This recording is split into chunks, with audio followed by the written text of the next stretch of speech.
Hello investor, आप लोगों का स्वागत है आज के एक नई तेज़ोतरीन वीडियो में। आज हम बात करेंगे म्यूचुअल फंड के बारे में। म्यूचुअल फंड टर्म तो आपने लोगों ने सुना ही होगा अपने कलीग, अपने दोस्तों, अपने रिश्तेदारों के माध्यम से। ये क्या होता है, बेसिक नॉलेज ही बहुत सारे लोगों को बिल्कुल भी नहीं पता है। इसके लिए बेटर है कि आज हम इस टर्म को अच्छी तरह से समझें। साथ ही इसके वेरिएशन इंडेक्स फंड और ETF को भी जानेंगे। साथ ही मैं आपकी मदद करूंगा कि किस तरह से आप 5 स्टेप के द्वारा अपने म्यूचुअल फंड जर्नी को कंप्लीट कर सकते हैं। मेरा नाम है चंद्रप्रकाश जोशी और मैं एक सर्टिफाइड RA, MBA और CFA होल्डर हूं। तो आइए इन्वेस्टर शुरू से शुरुआत करते हैं। बेसिक करके हम जानेंगे कि म्यूचुअल फंड और इंडेक्स फंड, ETF ये वगैरह होते क्या हैं। तो थोड़ी सी हिस्ट्री जान लेते हैं म्यूचुअल फंड की। सबसे पहले मैं UK में ना एक स्कॉटिश अमेरिकन इन्वेस्टमेंट ट्रस्ट था जो 1873 में था, आज से करीबन 150 साल पहले। उन्होंने बनाया था ये म्यूचुअल फंड कि हाँ कि छोटे छोटे इन्वेस्टर भी इसमें इन्वेस्ट कर सकें। लेकिन प्रोफेशनल रूप से जब ये लॉन्च हुआ तो US में हुआ और वो भी 1924 में। 1963 में पहली बार इंडिया में हुआ, यूनिट ट्रस्ट ऑफ इंडिया के नाम से। इसको इनिशिएटिव लिया था गवर्नमेंट ऑफ इंडिया ने और रिजर्व बैंक ऑफ इंडिया ने मिलकर बनाया था, ताकि छोटे इन्वेस्टर भी शेयर मार्केट में इन्वेस्ट कर सकें और उसका बेनिफिट ले सकें। हिस्ट्री हो गई। अब जानते हैं टाइप्स ऑफ फंड के बारे में। तो पहला होता है म्यूचुअल फंड। अब म्यूचुअल फंड होता क्या है, तो सिंपल रूप में कहें तो ये बहुत सारे लोग एक जगह पैसा इकट्ठा करते हैं, उसको शेयर मार्केट में डालते हैं या बॉन्ड्स में डालते हैं, किसी भी इन्वेस्टमेंट सिक्योरिटीज़ में डालते हैं, नॉट ओनली शेयर मार्केट, किसी भी इन्वेस्टमेंट सिक्योरिटी में डालते हैं। उसके छोटे छोटे यूनिट खरीदते हैं और वो मैनेज किया जाता है प्रोफेशनल्स द्वारा। अब कैसे, तो होता ये है कि मान लेते हैं कि 4 लोग हैं, 4 लोगों के पास पड़ा हुआ है हज़ार रुपये। तो अब ये 4 लोग अगर इंडिविजुअली इन्वेस्ट करने जाएँ कि चलो भाई मैं एक काम करता हूँ, ये मेरे को HDFC बैंक अच्छा लग रहा है, इसके शेयर्स मेरे दोस्त ने कहा है कि बहुत आगे बढ़ रहा है, ICICI बैंक भी बहुत बढ़िया लग रहा है और साथ में एक्सिस बैंक भी, तीनों ही ग्रो करेंगे। अब उस 1000 रुपये में वो 3 शेयर नहीं खरीद सकता।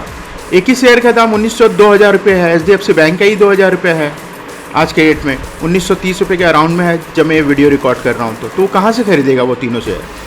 और कोई एक अगर HDFC बैंक के साथ कुछ हो जाता है तब क्या होगा? तो इसलिए क्या करते हैं, 4 लोग इकट्ठा होते हैं। 4 लोग मैं एग्जाम्पल के रूप में ले रहा हूँ, वहाँ बहुत सारे हज़ारों लोग हैं जो कि एक साथ पैसा डालते हैं। अब हज़ार रुपये करके मान लेते हैं, ये हो गया 4000 रुपया। अब 4000 अगर एक म्यूचुअल फंड हाउस को देते हैं तो वो क्या बोलता है कि मैं आपके रिस्क को डाइवर्सिफाई कर देता हूँ। कैसे करता हूँ? मैं आपको एक नैब दे देता हूँ। मेरे पास तो बहुत सारे लोग आ रहे हैं और मेरे पास 1 करोड़ रुपया पड़ा हुआ है, तो मैं 1 करोड़ रुपये को HDFC बैंक, ICICI बैंक और उसके जो फंड मैनेजर हैं जो वहाँ पे जिन्होंने रिसर्च की है कि हाँ ये करीबन 8000-10,000 शेयर्स हैं, उसमें से मेरे को 20-25 शेयर्स ये अच्छे लग रहे हैं, मैं उसी में इन्वेस्ट करूँगा। तो वो फंड मैनेजर वो 20-25 शेयर सेलेक्ट कर लेता है और बोलता है कि मैं इन 20-25 फंड का, मान लेते हैं सबका अगर हज़ार रुपये अगर आज के डेट में कीमत है तो 20,000 हुआ, 20,000 और 20,000 रुपये 10,000 कस्टमरों ने इन्वेस्ट किया था, तो एक यूनिट का दाम हुआ 2 रुपया। अब मैं 2 रुपये में, आप लोगों ने हज़ार रुपया इन्वेस्ट किया यानी 4000 रुपया इन्वेस्ट किया है, एक बंदे ने 1000 किया, तो मैं उसको 2 रुपये से अगर मैं डिवाइड करूं तो मैं आपको 500 यूनिट एक का दे पाऊंगा। इस हिसाब से ये म्यूचुअल फंड आपको यूनिट एलोकेशन देते हैं, ताकि आप छोटे अमाउंट में भी अपना रिस्क डाइवर्सिफाई करके म्यूचुअल फंड या फिर शेयर मार्केट में इन्वेस्ट करो या फिर किसी भी सिक्योरिटी में इन्वेस्ट करो। अब गवर्नमेंट पेपर ही आते हैं, हमने जैसे बहुत लोगों ने सुना ही नहीं कि ट्रेजरी बिल नाम की कोई चीज़ होती है। उसमें मिनिमम रिक्वायरमेंट ही 50 से 60 करोड़ रुपये होता है, कौन इन्वेस्ट कर लेगा? और गवर्नमेंट का बॉन्ड है तो उसमें 1% भी 0% बिल्कुल रिस्क हो जाता है, क्योंकि गवर्नमेंट तो कभी डिफ़ॉल्ट होती ही नहीं है, कोई ना कोई तरीका होता ही है उनके पास। अब उसमें हम नहीं कर सकते ना। अब कोई भी आदमी कहता है कि नहीं मेरे को लिक्विडिटी भी चाहिए, मेरे को कल चाहिए, कल के लिए पैसा मिल जाए। अब वो FD में कराने जाता है, कल के कल तोड़ने जाए तो 4 नखरा होता है इन बैंकों का, कैसे करेगा वो? तो इसके म्यूचुअल फंड के द्वारा वो कर सकता है। अब हमने म्यूचुअल फंड समझ लिया, अब समझते हैं इंडेक्स फंड। ये म्यूचुअल फंड का ही वेरिएशन है, इसमें सिर्फ डिफरेंस ये है, जैसे मैंने अभी बताया कि म्यूचुअल फंड मैनेजर्स क्या करते हैं कि 8 से 10,000 शेयर्स में 25, 30, 40, 50 जो भी उनको सही लगता है उस हिसाब से वो इन्वेस्ट करते हैं। लेकिन इंडेक्स फंड में क्या होता है, निफ्टी के अंदर 50 शेयर लिस्टेड है, तो अगर कोई फंड के आगे लगा है कि ये इंडेक्स फंड है।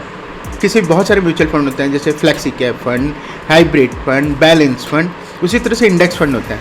अगर लोगों ने कहा कि नहीं उस इंडेक्स फंड है, उस फंड के आगे के नाम लगा है इंडेक्स फंड, तो वो क्या करेगा, निफ्टी में जो 50 शेयर है सिर्फ उसी में इन्वेस्ट करेगा और किसी में नहीं करेगा। यही डिफरेंस है बेसिकली, और कोई डिफरेंस नहीं है। एक्सचेंज ट्रेडिंग फंड वो फंड है, बिल्कुल म्यूचुअल ट्रेड फंड वो होते हैं जो कि सिर्फ एक्सचेंज में ट्रेड करते हैं, बिल्कुल म्यूचुअल फंड की तरह होता है। ये केवल काम करता है एक्सचेंज ट्रेड फंड T+0 वाले कॉन्सेप्ट में। T+0 का मतलब है आज आपने ट्रेड किया, आज ही आपके अकाउंट में पैसा आ जाएगा। म्यूचुअल फंड काम करता है T+2, मतलब आज आपने ट्रेड किया, 2 दिन बाद आपके अकाउंट में पैसा हिट होता है, और उसके बीच में नहीं। याद रखिएगा, ये तीनों फंड में सिर्फ हमें एक बात पे कॉन्सेप्ट करना है, जिस भी फंड का लोअर फीस होगा वो बेटर रिटर्न देगा। अब हम स्टेप बाय स्टेप करके करते हैं। पहला, हम सबसे पहले क्या करेंगे, अपना गोल डिफाइन करेंगे कि हम म्यूचुअल फंड में इन्वेस्टमेंट करने जा रहे हैं, ये फंड इकट्ठा करने जा रहे हैं। जैसे हम करते थे ना, LIC करते हैं, यार बच्चों के काम आ जाएगा। FD करते हैं कि इतना इतना थोड़ा थोड़ा पैसा करके एक टाइम पे इतना पैसा हो जाएगा तो आ जाएगा, हम ये कर लेंगे। तो इसमें हम गोल करेंगे डिफाइन कि मेरा क्या पर्पज़ है, ये फंड जो मैं डाल रहा हूँ हर महीने 1000, 500, 2000 करके, इसका पर्पज़ क्या है। होम खरीदना है, एजुकेशन क्या है, रिटायरमेंट क्या है, और ये बिल्कुल क्लियर होना चाहिए। आप इसको कहीं लिख लीजिएगा कि इस पर्पज़ से मैं इन्वेस्ट कर रहा हूँ और इतने टाइम हराइजन के कर रहा हूँ। याद रखिएगा, शॉर्ट टर्म 3 साल तक का होता है और लॉन्ग टर्म 10 साल प्लस का होता है। इससे ज़्यादा का कोई मतलब ही नहीं बनता कि कितने करते हैं। वो केन्स कहते हैं ना, एक केन्स बहुत बड़े इकोनॉमिक्स थे, वो कहते हैं कि in very long term we all are dead, बहुत लंबे समय में सब तो हम मर ही जाएंगे। लो रिस्क और हाई रिस्क इंडिविजुअल कैपेसिटी पे आता है। एग्जाम्पल के तौर पे मान लीजिए आपने 10,000 रुपया म्यूचुअल फंड में इन्वेस्ट किया। आप ऐसे ही एक दिन ट्रैक करके देखता हूँ कि मेरा पैसा कितना बढ़ा, मार्केट गिरी हुई है, और आपने देखा कि उस 10,000 में से 2,000 रुपये चले गए, यानी तकरीबन 20% पैसा आपका लोअर में दिखा रहा है। अभी आपने बेचा नहीं है, इसलिए ये नोशनल लॉस है। जब आप बेच देंगे तब वो आपका बुक प्रॉफिट होगा या बुक लॉस होगा, लेकिन ये नोशनल लॉस है। क्या आप घबरा जाते हैं इतने से वेरिएशन से? अगर हाँ, तो आपको अपने जोन को समझना होगा कि आप लो रिस्क कैटेगरी में हैं, आपको उसी हिसाब से अपने म्यूचुअल फंड को सेलेक्ट करना होगा। थर्ड स्टेप आता है फीस चेक करना। याद रखिएगा, हर म्यूचुअल फंड आपसे कोई ना कोई फीस चार्ज करता है आपके पूरे अमाउंट इन्वेस्टमेंट में। एग्जाम्पल के तौर पे कोई म्यूचुअल फंड हाउस आपको चार्ज करता है केवल 0.10%, कोई चार्ज करता है 1%। 1000 रुपये का फंड में 100 रुपये म्यूचुअल फंड के जेब में चले जाएंगे अगर वो 1% होगा तो। याद रखिए, म्यूचुअल फंड का रिटर्न का वेरिएशन जो होता है वो लॉजिकली 10 से 15% के बीच में रहता है।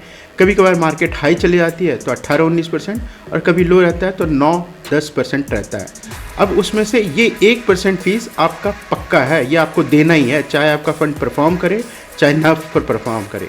इसलिए हमेशा से उसी फंड को चुनना चाहिए जिसकी फ़ीस सबसे कम हो। चुनने से पहले अब आपको क्या करना है कि हिस्टोरिकल परफॉर्मेंस देखना है उस म्यूचुअल फंड का।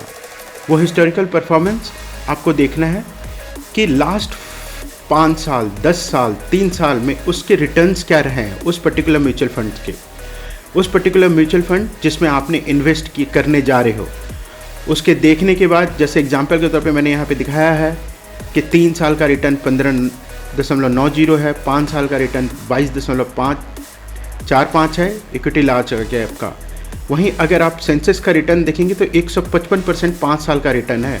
तो आपको चेक करना है कि मैं जो म्यूचुअल फंड में इन्वेस्ट करने जा रहा हूँ वो क्या उसी हिसाब से परफॉर्म कर रहा है पिछले 5 साल, 3 साल और 10 सालों में। अगर हाँ तो गो फॉर इट। इसीलिए आपको ध्यान रखना है कि पास्ट परफॉर्मेंस आपका फ्यूचर रिजल्ट नहीं है। फिर भी आपको कोई तो एक बेंचमार्क सेट करना होगा कि हाँ नहीं, पास्ट परफॉर्मेंस इसका बढ़िया है तो ये आगे चल के भी अच्छा देगा। हमेशा याद रखें, कंपेयर करें अपने फंड को 5 साल और 10 साल में, ये नहीं कि सिर्फ 1 साल में ही कंपेयर करके आप संतुष्ट हो जाएंगे। अब आपको करना है डाइवर्सिफिकेशन अपने रिस्क का। ये 5वां और अंतिम बहुत इंपॉर्टेंट स्टेप है। आप केवल इक्विटी फंड में लगा करके नहीं रह सकते, क्योंकि इक्विटी मार्केट बहुत ज़्यादा वोलेटाइल होती है। मैं एक लॉजिकल इन्वेस्टर होने के नाते मैं चाहूँगा कि आपका जो फंड है वो एफडी से ज़्यादा ग्रो करे और किसी भी सट्टेबाजी जैसे 20%, 25% लोग कह देते हैं वैसे ना हो। आपको हमेशा ध्यान रखना है कि आपके फंड को डाइवर्सिफाई करना है अपने रिस्क एपेटाइट के हिसाब से। मेरा रिस्क लेने का चांसेस अगर 50% है तो मैं इक्विटी में 50% लाऊंगा, बाकी मैं बॉन्ड में डालूंगा, गोल्ड फंड में डालूंगा। हर तरह के फंड्स मार्केट में अवेलेबल हैं और उन्हीं सब में डालूंगा। वो पुरानी कहावत है ना, अपने सारे अंडों को एक ही बास्केट में नहीं रखने चाहिए, वरना फूटने का खतरा सबसे ज़्यादा रहता है। इसलिए हमेशा अपने रिस्क को डाइवर्सिफाई करिए। चलिए हम रिकैप करते हैं अपने रिस्क को। पहला क्या था हमारा? गोल सेटिंग करना। दूसरा था हमारे अपने आप को आइडेंटिफाई करना कि मैं कितना रिस्क सह सकता हूँ मार्केट के अप एंड डाउन्स पे। तीसरा सबसे इम्पॉर्टेंट, फीस चेक करना, किस म्यूचुअल फंड हाउस साल का कितना % चार्ज मारता है। फिर चौथा उसकी परफॉर्मेंस देखना, 1-2 साल से नहीं, 3 साल, 5 साल और 10 साल में लास्ट उसने क्या रिटर्न दिया है। पांचवा, अपने रिस्क को डाइवर्सिफाई करना। चलिए ये तो हो गई ज्ञान की बातें। अब हम म्यूचुअल फंड के ये 5 साल, 10 साल, 7 साल के रिटर्न को हम देखेंगे कहाँ। इसके लिए सिंपली आपको गूगल क्रोम पे जाना है। मैं आपको एक वेबसाइट का नाम बताता हूँ। वैसे मार्केट में बहुत सारी वेबसाइट हैं, पर मेरा फेवरेट ये वाला है। आप इसको ज़रूर चेक करिए। इसका है valueresearchonline.com। आप इसके गूगल पे जाएंगे,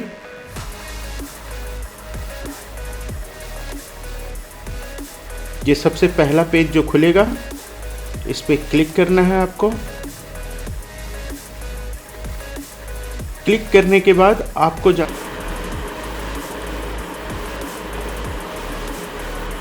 फंड में जाना है। फंड में जाने के बाद आपको बेस्ट म्यूचुअल फंड में जाना है। वो आपको डेटा दिखाएगा और यहाँ पे बाय डिफ़ॉल्ट इनका 1 साल का सेलेक्ट रहेगा। इसको आपको 10 साल का लेना है। 10 साल में करने के बाद जब ये रिटर्न वाले साइड में आप आएंगे, ये रिटर्न वाला जो हिस्सा दिख रहा है आपको 1 लाख, इसके ऊपर से शॉर्ट कर लीजिए आप इसको। 2 बार करेंगे तो आपका हाईएस्ट आ जाएगा। इसमें से निप्पॉन इंडिया स्मॉल कैप आप देखेंगे 21% का रिटर्न दिया है इसने हाईएस्ट। इसी हिसाब से क्वांट LSS टैक्स 7 ने दिया है 20% का। इसी हिसाब से quant small cap direct fund ने 19.62 का दिया है। अब इसको और ड्रिल डाउन करते हैं, हम देखते हैं 5 साल में कौन बेस्ट है।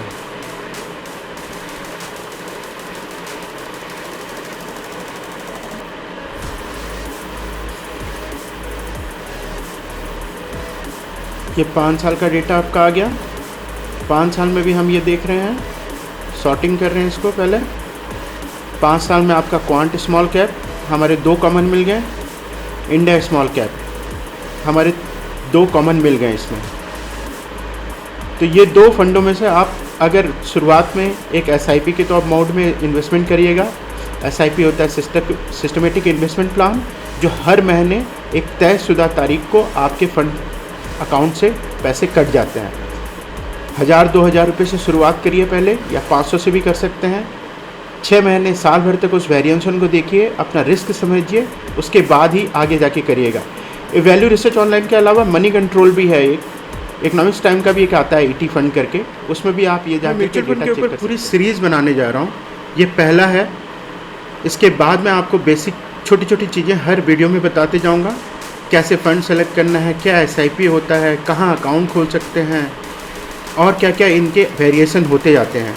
इसमें बहुत बड़ी ये वास्ट यूनिवर्स है। आपको लोग कंफ्यूज कर देते हैं, या तो आप रिश्तेदारों के कहने पे चले जाते हैं, या फिर कोई रिलेशनशिप मैनेजर फ़ोन करके आपको बता देता है कि ये क्या है और इसमें इन्वेस्ट कर दीजिए, आपको इतना फला फंड आएगा इतने सालों बाद। वैसे बिल्कुल मत करिए, थोड़ा सा टाइम दीजिए और आप आगे बहुत कुछ सीखेंगे। Happy investing.